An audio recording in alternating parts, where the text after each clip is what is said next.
You wake up every morning to an alarm you didn't choose, drive a route you didn't design, to work a job that barely keeps you alive, just to pay for a life you never actually wanted.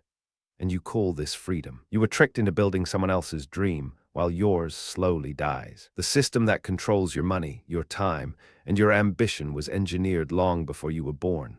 And the worst part, you were taught to be grateful for it. You were told that working 40 years for a pension was honorable, that debt was normal, that wanting more was greedy. Debt normal, greedy, obey. But what if every single one of those beliefs was planted in your mind on purpose?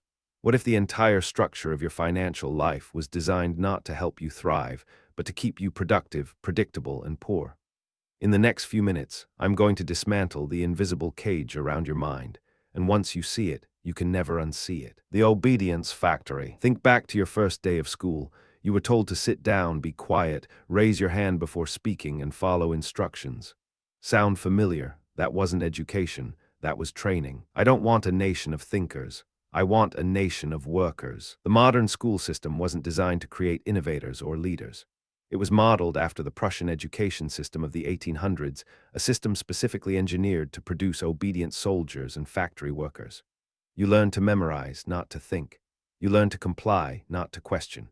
You were graded on how well you followed rules, not on how creatively you solved problems. They taught you everything except how to build wealth. No classes on investing, no classes on entrepreneurship, no classes on how money actually works. Instead, you were programmed to chase grades so you could chase degrees, so you could chase jobs, so you could chase paychecks.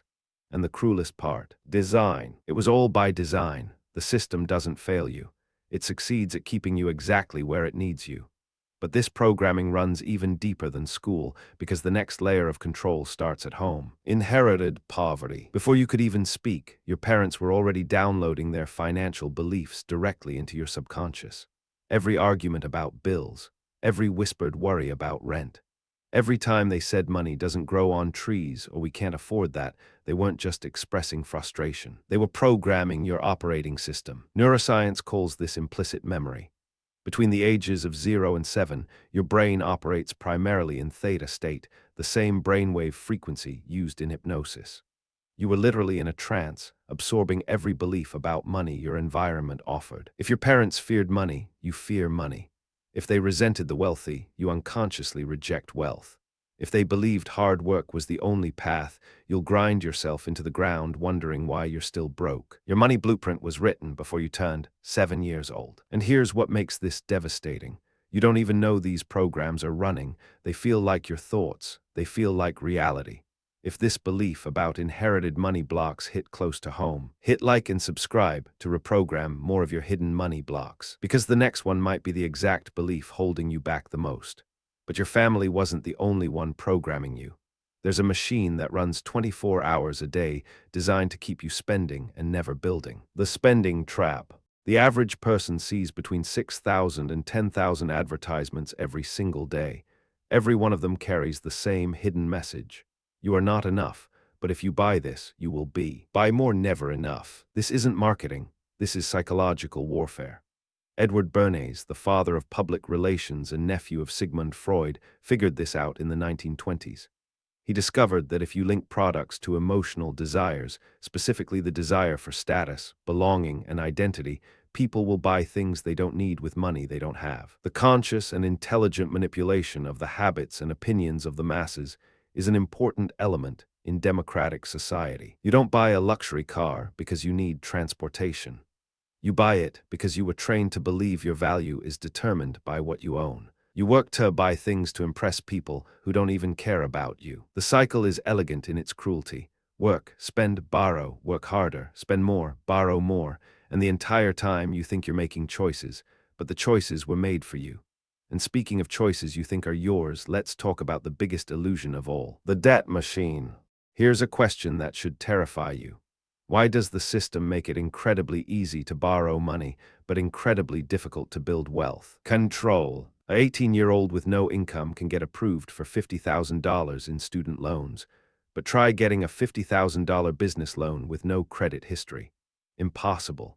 The system doesn't want you investing in yourself. It wants you investing in your own chains. Debt is not a financial tool. It is a leash disguised as opportunity. Think about how mortgages work. The word mortgage literally comes from the Latin words meaning death pledge. You spend 30 years paying interest, and the bank makes 3 times what the house was worth. Credit cards charge you 25% interest for borrowing money that the bank created out of thin air. Student loans fund institutions that teach you how to work for someone else, but never how to build something of your own. Death pledge 30 years. And here's what they never tell you. Inflation is a hidden tax that silently steals your purchasing power every single year. Your savings lose value while you sleep. The game was rigged from the start. But debt is just the financial layer. The psychological trap goes even deeper. The fear code. Why do you stay at a job you hate? Why do you accept a salary you know is less than your worth? Why do you keep playing small when everything inside you screams for more? One word: fear. And that fear wasn't accidental. It was installed. The entire economic system runs on your anxiety. As Noam Chomsky explained, the fundamental principle of controlling populations is to keep them afraid. The smart way to keep people passive and obedient is to strictly limit the spectrum of acceptable opinion, but allow very lively debate within that spectrum. You're allowed to debate which job to take, but never whether you should need a job at all. You're allowed to choose between brands, but never question why you're buying. You're allowed to pick a political party, but never challenge the system both parties serve. Fear of losing what little you have keeps you from gaining everything you deserve. This fear manifests in specific ways. Fear of judgment if you try something different, fear of failure if you start a business, fear of rejection if you ask for more money. Every one of these fears was planted to keep you compliant, because a frightened worker is a productive worker. But there's a mechanism they use that's even more sophisticated than fear. The dopamine cage. They don't just control you through fear, they also control you through pleasure. And this might be the most dangerous trap of all. Scroll, like, share, repeat. Your phone isn't a tool. It's a slot machine designed by some of the most brilliant psychologists on the planet. Every notification, every like, every infinite scroll releases a microdose of dopamine, the exact same chemical pathway activated by gambling and drugs. Former Facebook executive Chamath Palihapitiya admitted it publicly. The short-term, dopamine-driven feedback loops that we have created are destroying how society works. And here's the trap. When your brain is flooded with cheap dopamine from social media, entertainment, and consumption, it loses the ability to generate dopamine from hard work, delayed gratification, and meaningful achievement. They gave you entertainment, so you would never demand liberation. You're not lazy. Your reward system has been hijacked. You scroll for hours because your brain has been trained to prefer instant gratification over long-term growth. The Romans called it bread and circuses. Give the masses cheap food and entertainment, and they'll never revolt. 2,000 years later, the strategy hasn't changed. Only the delivery system has, and this leads us to perhaps the most invisible chain of all: the time theft. Here's a calculation they never want you to make. You have roughly 4,000 weeks on this planet. The average person spends 2,000 of those weeks working for someone else. Another 500 weeks commuting. 300 weeks doing tasks they hate just to maintain a lifestyle they didn't choose. 1. 2,000 weeks working for others. 2. 500 weeks commuting. 3. 300 weeks on unwanted tasks. 4. Only 1,200 weeks truly yours. That means roughly 70% of your conscious life is spent serving someone else's vision. And you traded it for what? A salary that barely covers your expenses, and a retirement plan that might let you enjoy life when you're too old to fully live it. The cost of a thing is the amount of life you exchange for it. This is the real slavery. Not chains on your body, but chains on your time. They convinced you that selling your hours was the only way to survive. But the wealthy don't sell their time. They build systems that generate income while they sleep. They create assets that appreciate while yours depreciate. The difference isn't intelligence or luck. The difference is that nobody taught you there was another way. But there is another way, and recognizing this theft is the first step toward reclaiming your time. But before you can escape, you need to understand the final lock on your cage: the identity trap. This is the lock that keeps all the other chains in place. And it's the hardest one to see because it lives inside your sense of self. I am not enough. You don't just have limiting beliefs about money. You have a limiting identity. You've been told so many times that people like you don't get rich that it became part of who you believe you are. Your socioeconomic background, your neighborhood, your family name, your education level. These aren't just facts about your life. They've become the walls of a prison you carry with you everywhere.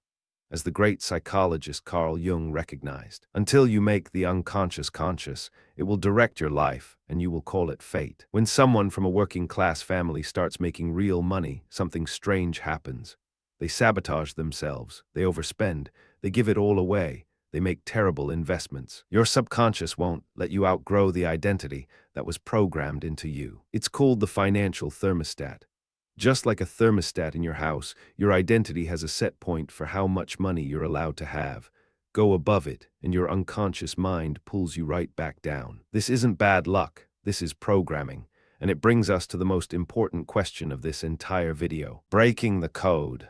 Now that you can see the cage, how do you escape it? The first step is the one you're taking right now. Awareness. Awareness. You cannot change a program you don't know is running.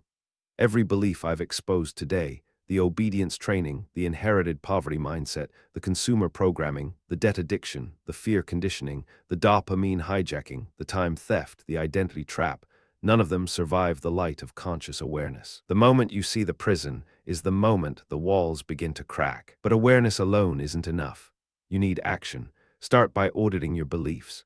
Every time you catch yourself thinking I can't afford that, or money is hard to make, or rich people are greedy, stop and ask yourself, is this my belief or was it installed? Audit, question, reprogram, act. Then start exposing yourself to different programming. Read what the wealthy read. Listen to what builders listen to. Surround yourself with people who have escaped the cage, not people who have decorated theirs. You don't need permission to rewrite the code that was written for you. Replace consumption with creation. Replace scrolling with studying. Replace spending with investing, not because it's easy, but because the alternative is another 40 years in a cage you now know exists. But there's one final truth you need to hear. Your real power. Here's what terrifies the system most. You awake. A person who sees through the programming cannot be controlled. Throughout history, every revolution, every breakthrough, every transformation started with one person who refused to accept the script they were given. The system works because people believe it's the only option, but it's not.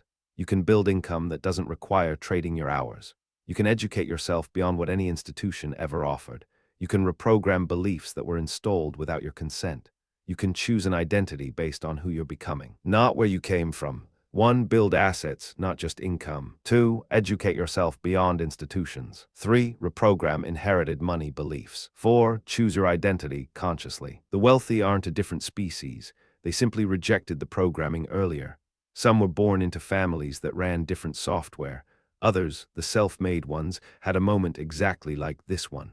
A moment where they saw the cage and decided to walk out. This is your moment, and the door has always been unlocked. As the philosopher Epictetus taught 2,000 years ago, no man is free who is not master of himself. The chains were never real, they were beliefs, and beliefs can be changed. Everything you've heard today leads to one inescapable conclusion. The life most people live is not the life they chose. It was chosen for them. Chosen by a school system that trained obedience instead of brilliance. Chosen by inherited beliefs that capped their potential before they could walk.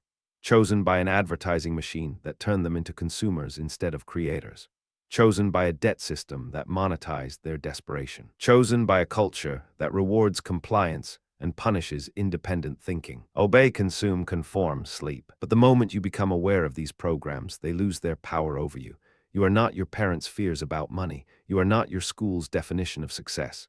You are not the consumer identity that advertising created for you. You are the person who watched this entire video and refused to look away. And that takes more courage than most will ever know. If you made it this far, comment Unchained to prove you're among the few who are truly ready to break free. The only person you are destined to become is the person you decide to be. Your mind is either programmed for wealth or poverty. Now you know how to reprogram it. If this video exposed something inside you, subscribe. There's much more to uncover.